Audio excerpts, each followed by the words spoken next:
Kau berdiri di sana, di tengah ruangan yang pernah kau bangun untuknya. Setiap sudutnya adalah bukti cintamu.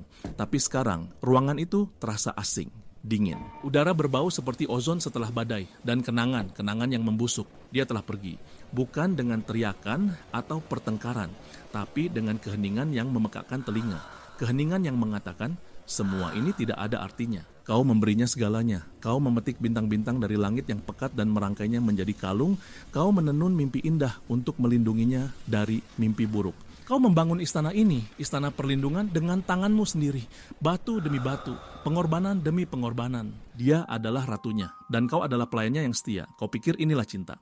Pengabdian total. Kau salah, sangat salah. Ini adalah kebenaran brutal yang tidak akan pernah dikatakan siapapun kepadamu. Wanita modern, wanita dengan jiwa yang bergejolak, tidak menghargai apa yang kau berikan padanya.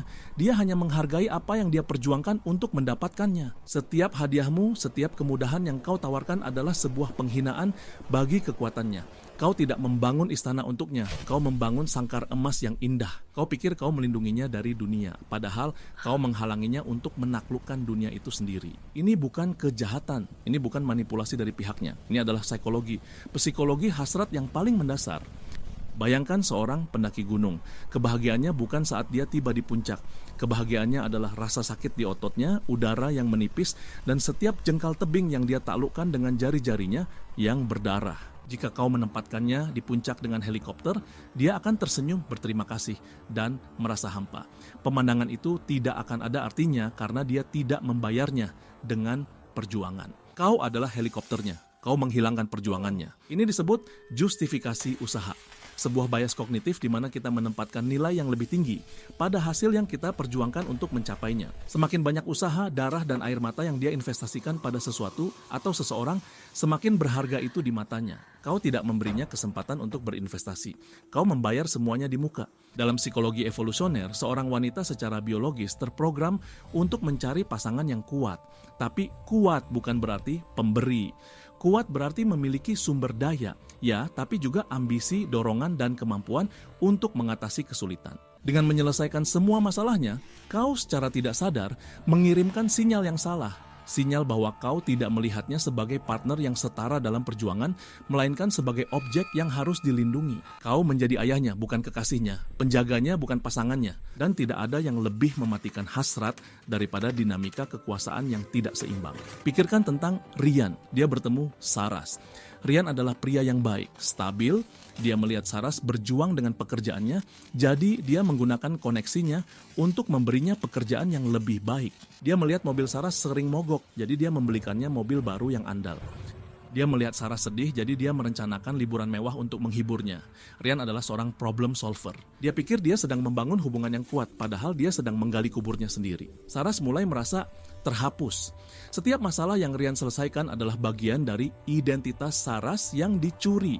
Perjuangannya, kemenangannya, bahkan kegagalannya, semua itu miliknya, dan Ryan mengambilnya. Dia merasa seperti proyek, bukan partner, hiasan, bukan pejuang.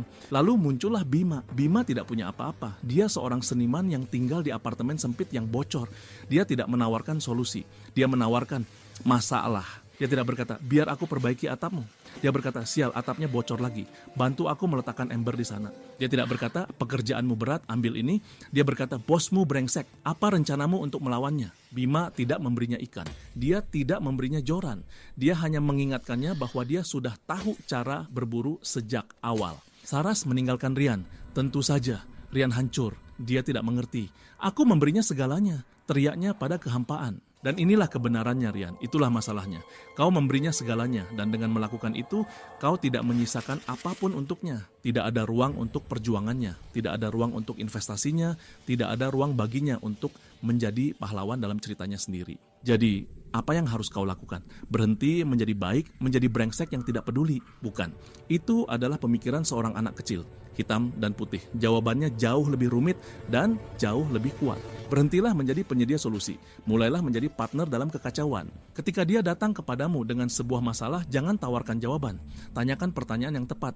Apa yang kau rasakan? Apa yang ingin kau lakukan? Bagaimana aku bisa mendukung rencanamu? Hargai perjuangannya, bahkan kagumi kegagalannya. Kegagalan berarti dia mencoba.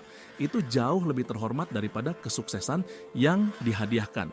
Cinta sejati bukanlah tentang menghilangkan rintangan dari jalan seseorang.